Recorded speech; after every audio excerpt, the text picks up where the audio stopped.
নমস্কার বন্ধুরা, আপনাদের সবাইকে স্বাগত জানিয়ে আজকে শুরু করছি একটা নতুন রেসিপি। নতুন ভিডিও মানে নতুন রেসিপি। আজকে দেখুন আমি বানাবো ছোলা। তো ছোলাটাকে আগে থেকে ভিজিয়ে রেখেছিলাম।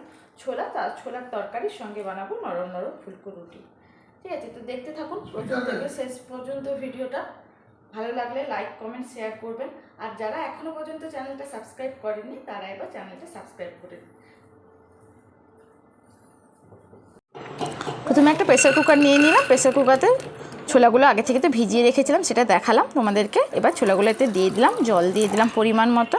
এরপরে কি করছি, আলু কেটে আলু ধুয়ে ডুমু ডুমু করে আলুর সাইজ করেছি, তো এটা দিয়ে দিলাম। এরপরে এতে কিন্তু আমি লবণ দিয়ে দেবো। লবণ দিয়ে কিন্তু এটাকে আমি সিটি দিতে বসিয়ে দেবো। দেখো বন্ধুরা, সিটি কিন্তু দাওয়া দিচ্ছে। আমি এখানে প্রায় 4টা থেকে 5টা সিটি দেবো, যেহেতু ছোলা আগে থেকে ভিজিয়ে রেখেছিলাম। তো 4টা থেকে 5টা সিটি দিলে কিন্তু হয়ে যাবে। দেখো বন্ধুরা, আস্তে আস্তে কিন্তু সিটিটা পড়বে। এবার এটা কিন্তু ফার্স্ট সিটি, আমি কিন্তু মোট 4টে সিটি দেবো। ঠিক আছে, এদিকে আটাটাকে আমি ভালো করে মেখে নিচ্ছি। আমি অল্প পরিমাণে গরম জল দিয়েছি, তোমরা চাইলে এটা ঠান্ডা জলও দিতে পারো। গরম জল দিয়ে আটাটা যদি মাখো তাহলে দেখবে খুব সুন্দর নরম হয়। মাখা হয়ে গেছে, আমি একটু ঢাকিয়ে দিলাম। এদিকে সিটি মারাও হয়ে গেছে, 4টে সিটি হয়ে গেল। এরপরে আমি কড়াইতে তেল গরম করে নিচ্ছি। সরিষার তেল গরম করে নিয়ে আমি এতে দিয়ে দিচ্ছি রসুনটাকে ভালো করে লাল লাল করে এতে ভেজে নিব। তাতে দিয়ে দিলাম হলুদ আর আদা দিয়ে এটাকে ভালো করে ভেজে নিচ্ছি।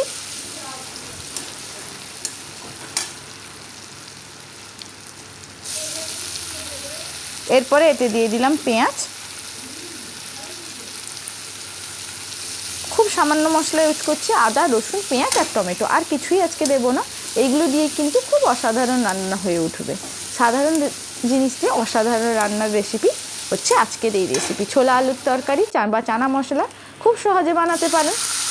এরপরে এতে দিয়ে দিলাম টমেটো কুচিটা দিয়ে ভালো করে এটাকে কিন্তু আমি মশলাটাকে কষে নেব, যাতে আর কিছুক্ষণ সময়ও দেবো। এই সময় আমি অল্প পরিমাণে লবণ দিয়ে দিয়েছি।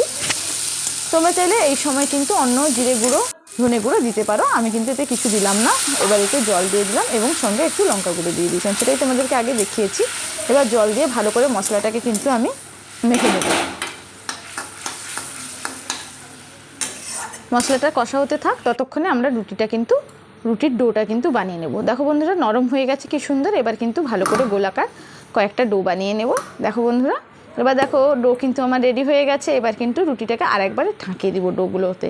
তরকারি হওয়ার পরে আমি কিন্তু রুটিগুলোকে ভাজবো। দেখো বন্ধুরা, তরকারি কিন্তু আমি রান্না করছি। আজকের রেসিপিটা তোমাদের যদি ভালো লাগে লাইক কমেন্ট শেয়ার করবে। দেখো মশলা কিন্তু কষা হয়ে গেছে। এরপরে আমি কিন্তু ছোলা আলু যেটা সেদ্ধ করে রেখেছিলাম সেটা কিন্তু আমি ঢেলে দিলাম। ঢেলে দিয়ে ভালো করে কষিয়ে নিচ্ছি। তোমরা এখন কিন্তু আমার ভিডিওগুলোকে লাইক করছো না, সাবস্ক্রাইব করছো না, কেন করছো না সেটা বুঝতে পারছি না। প্লিজ এবার লাইক শেয়ার সাবস্ক্রাইব দুটোই করে দাও।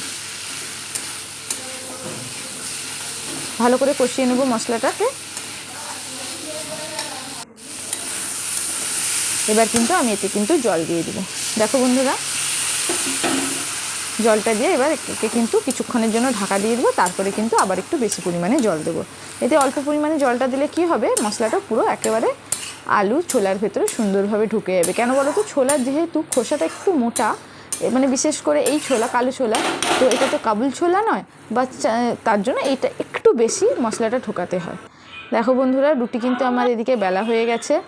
রুটি বেলে নিয়েছি, তাওয়াও বসিয়ে দিয়েছি। তরকারি কিন্তু প্রায় হয়ে গেছে। দেখতে পাচ্ছ বন্ধুরা, তরকারি কিন্তু টকবক করে ফুটছে। এই সময় চাইলে ধনেপাতা তোমরা অ্যাড করতে পারো, কিন্তু আমি ভেবেছি ধনেপাতাটা যখন প্লেটিং করব তখন কিন্তু ধনেপাতাটা অ্যাড করব। ঠিক আছে বন্ধুরা, চলো এবার তাওয়াও গরম হয়ে গেছে, রুটিগুলোকে ভাজতে থাকি। আমি একসঙ্গে বড় বেশি নয় 3-4 পিস করে রুটি সেঁকে নিচ্ছি। রুটি সেঁকে নেওয়ার পরে ভালো করে গরম গরম করে রুটিগুলোকে মানে এটাকে ভেজে নিলাম, তারপরে কিন্তু সেঁকে নেব।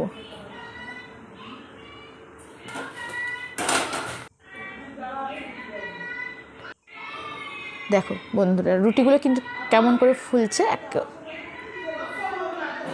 একেবারে গোল গোল করে ফুলছে। দেখতে পাচ্ছ বন্ধুরা,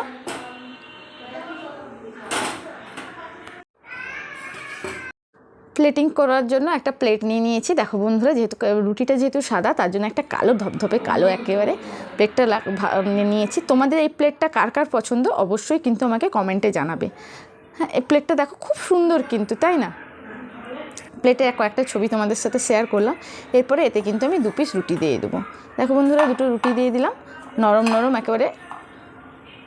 এরপরে এতে কিন্তু চানা মশলাটা দিয়ে দিব। আর এটাকে প্লেটিং করার জন্য নিয়েছি পেঁয়াজের টুকরো।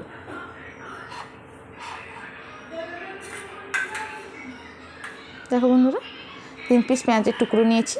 রুটির সঙ্গে কিন্তু পেঁয়াজ খেতে খুবই অনেকের ভালো লাগে, আবার অনেকের ভালো লাগে না, কিন্তু আমার খুব ভালো লাগে। তো আর সঙ্গে নিয়েছি একটা কাঁচা লঙ্কা। দেখো বন্ধুরা, আজকের প্লেটিংটা কেমন লাগলো তোমাদের কিন্তু অবশ্যই জানাতে হবে। আজকের রেসিপিটা ভালো লাগলে অবশ্যই লাইক, কমেন্ট, শেয়ার করবে।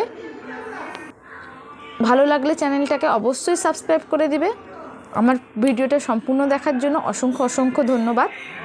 যারা এখনও পর্যন্ত চ্যানেলটা সাবস্ক্রাইব করোনি, প্লিজ তারা এখনও চ্যানেলটা সাবস্ক্রাইব করে দিবে। আজকের এই চানা মশলা কিন্তু তোমাদের জন্য বন্ধুরা আমি বানালাম। এই রেসিপিটা খুব সাধারণ, বাড়িতে আমি রিকোয়েস্ট করব তোমরা যাতে একবার এই রেসিপিটা অবশ্যই ট্রাই করবে। নমস্কার বন্ধুরা, টাটা, আবার দেখা হবে।